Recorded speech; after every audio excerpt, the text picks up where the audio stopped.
Start on your butt, feet on the ground, grab the backs of your knees, and then just rock like an egg. Roll to where your head lightly touches the ground, then your feet.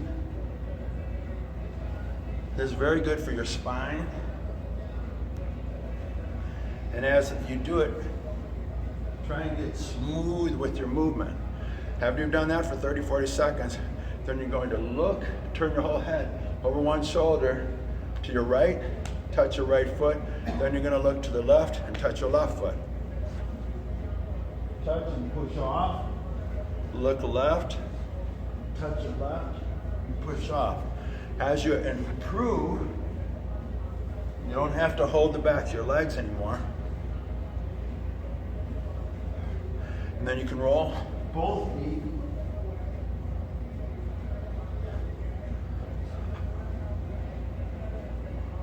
And then you can roll all the way up. Now I go forward, and I roll backwards.